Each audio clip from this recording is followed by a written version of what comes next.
Oh, your courtroom's kind of full. You got a Gigolo Beach murderer in there. You got the orangutan in there with the orange hair. You got a lot of people in that courtroom right now there, Marcel. Where are you looking at? What do you? I don't understand this reference. Marcel looking behind him. Marcel's looking behind him. Wait, is there something else, Carly? What you talking about, bro? You got the Gigolo Beach murderer in your courtroom. What's going on there? You got Trump in there. You got a lot of people in there, bro. That's the orangutan. I call him the orangutan, by the way. Oh, all right. You haven't noticed he kind of looks like an orangutan. He's as orange as an orangutan. I mean, It makes a little bit more sense. I mean, he used to be in the Clint Eastwood movies all the time. You know what I mean? That's kind of what that's right. Was Clyde, right? Yeah, it was Clyde. That's right. That was his name, Clyde. Oh, I love it. So how you doing? You doing all right? Doing good, man. I am tired. I'm not supposed to be this tired before football season starts, but been hustling this week. Well, remember, Jalen Rose warned you that when you're in South Florida, the heat gets to you, bro. Doesn't matter if you're inside, outside, in a cooler, whatever it is, bro. The Jalen Rose humidity will get to you here in South Florida. I don't even know. I don't think it's even the heat. I haven't been. I've had no downtime, no sleep time. Like, I forget what was that? Oh, Sunday had that unveil, right? So I'm there all night. Finally get home late. Monday, I'm working on my story, and I go to bed at a certain time, but have to be up at 6 a.m. to get to InterMiami in Fort Lauderdale by 8:45. So woke up at 6 then. As soon as I got the TV all day, as soon as I got back, had a story to finish, filed around midnight. It's just been, every day's been a little something. And, I'm blessed to do this. Don't get me wrong. This is work, and that's what the money. Oh, wait a minute. Oh, he dropped? That's what it was? All right. Wait a minute. Is he back? Yeah, I'm back. I got a phone call. Hold on.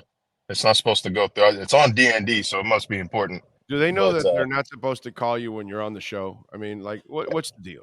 No one calls me until I'm doing something, man. Nobody. The only person that can call and give us shit is Haley. That's it. Outside of that, nobody else is allowed to call you, bro. Okay? Except that's the only person in my life who can call or FaceTime me without prior warning or without prior question. That I'll answer.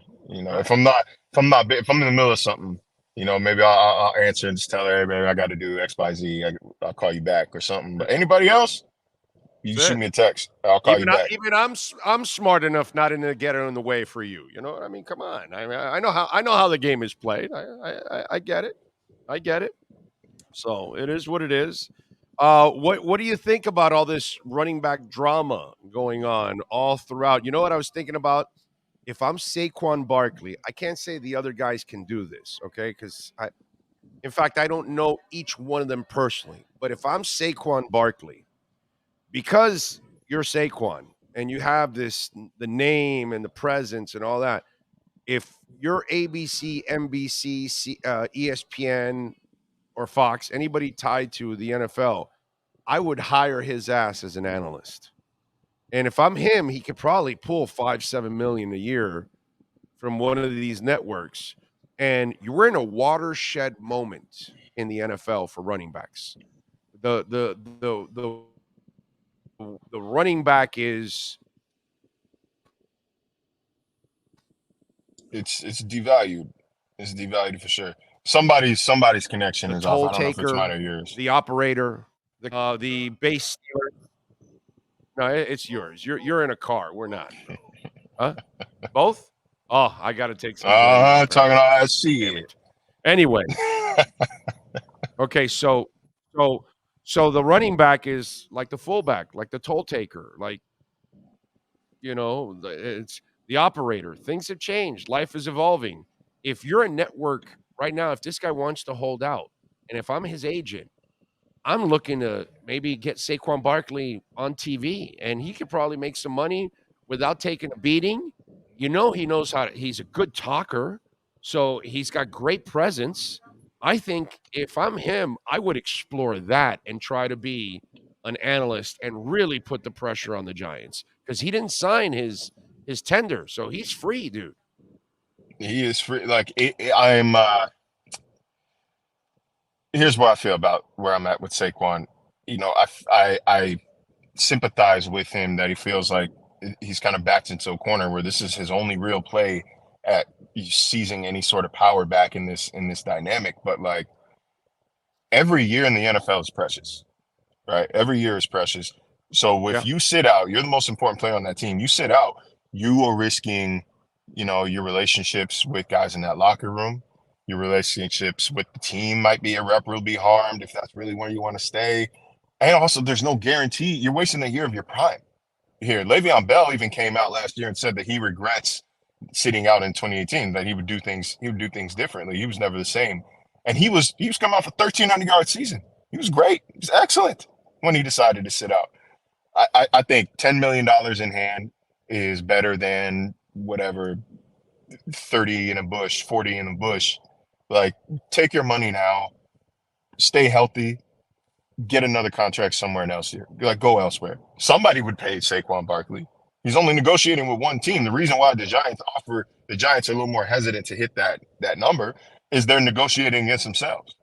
You know, it's not like, you know, the Jets are swooping in, or it's not like the Dolphins can swoop in, this team, that team. So they know they've got all the power here. Yeah, the only thing I disagree with you is I don't think he'll ever get that big multi-year deal because the injury history that he has, and now whenever if he plays again this year, that's your sixth year on. I just think at this point there aren't a lot of backs that are ever going to see a second contract. I think you're kind of living out the year to year, maybe a 2-year deal. That's kind of what's going to happen to a lot of these guys. That's why I'm saying if Saquon wants to really send them, if Saquon wants to send a real message, is you hold out, you go work on TV, you go earn a bunch of money while you're there, and you cripple the Giants because if we look at all the running back situations out there, if you take Saquon Barkley out of the Giants, brother, Daniel Jones is going to fold like a cheap 10. And it's going to look like an outright disaster. That right. And you're too young. You might have been a child when this was happening, or maybe you weren't even born. But when Emmitt Smith held out and they lost those first 2 games, what's it called? The Jerry Jones took a crap in his pants right away and went right to the. Now, back then, running backs were more precious. They were more appreciated and all of those things. But Emmitt sent his message. Without Emmitt, that entire team changed. The offense changed. It's funny how a lot of people tend not to give Emmitt a lot of credit. Oh, he had a great line and this, that. And then you go talk and say, hey, do you remember when he held out for 2 games and their offense went to crap? And they had to re-sign him, you know what I mean? Hell, he played a game against the Redskins where he dislocated his shoulder and scored 3 touchdowns with one working shoulder the entire game, bro. Okay? This guy was special. But my point is, then he sent the message. Saquon's in a really interesting position that he can really cripple the hell out of the Giants season and Brian Daboll's season by just holding out. You're also, though, like, when you do that, you risk someone else popping up. You risk a James Conner, for example. You risk a James Conner situation where the next guy comes in and it's like, oh, wow, there's almost no drop off. You risk an Austin Eckler situation in terms of, you know, Melvin Gordon, where it's like, oh, wow, hey, turns out we don't need to pay you. We don't need to pay you. We've got him. We're going to be fine. Go do your thing. Bye. But what if you're going to make 10 and let's say you make 5 to 7 as a broadcaster? So you made a little less, your body's fresh. What are they going to do? Tag you again next year? I doubt that. Yeah, but also, like, you got to remember, though, like, you become an outright free agent is my question. Broadcasting is hard, though. Like, not everybody can do that. Not everybody can do that. You just saw with what's his name, with Drew Brees, with Jason Witten. Like, it's not a seamless transition. No, but I'm not talking about being a color analyst. That's a big job. I'm talking about a studio analyst and comment. Dude, I think Saquon can easily do it. I don't think Le'Veon could do it, but I I'm not think. saying that. Have you I'm seen? not saying he can't. Have you watched But Saquon talk and carry? Dude, Saquon's. I'm not saying he can't, but like it's not like a foregone conclusion. Plus, I don't know, man. 5 to 7 that's a lot. 5 to 7 is a lot for a studio job like that, for Well, a host gig like that. Think about this: your NBC, your CBS, your Fox. You're bringing on a guy in a moment, in a watershed moment for running backs in the NFL. A hot button story that he can talk about his experiences and everybody else's. And he's so eloquent in the way he carries himself. I think he would be perfect to actually do this because he would represent it the right way. I think Saquon would be fantastic on television, actually. And it would be a story that is a problem in Oakland, a problem in Green Bay, a problem with the Chargers, a problem with the Titans.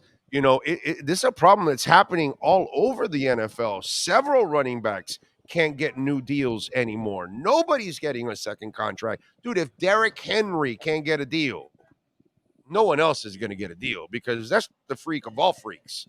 That's the guy that changes anything and everything, and nobody trades for him. So I think it's a really hot button topic that one of the networks could jump on, and this can carry all the way throughout the season. I'm just saying. I don't know. I think there's value. Like, it's a way to it could be a way to salvage some money, but like I don't think that he's sniffing.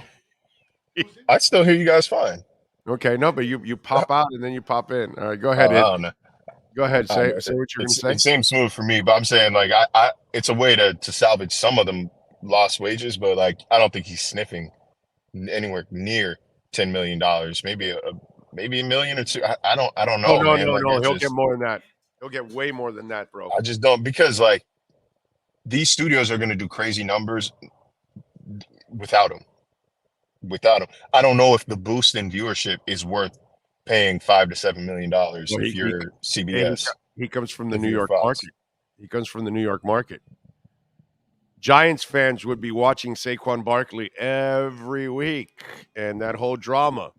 I don't know, man. I think it would be very interesting for him to do that. I'm just saying. It's just something that out of all the guys that are out there, he's the one guy that I think, like, I've heard Derrick Henry, he's not built for TV. Dalvin Cook, not a TV guy. Saquon's got it, bro. Saquon's got personality. He's good.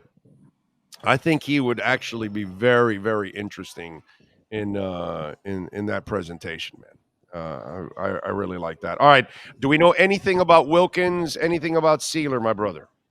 No movement on Wilkins or Sealer. Both of them are expected to be at camp. Once again, that's they're under contract. They don't want to take those fines. Same kind of goes with Connor Williams. I think the deal with Connor Williams is like, look, man, like we don't discount your value to the team. We don't discount your worth, but there are priorities right now. And Christian Wilkins has to be priority number one. Getting him signed has to be priority number one.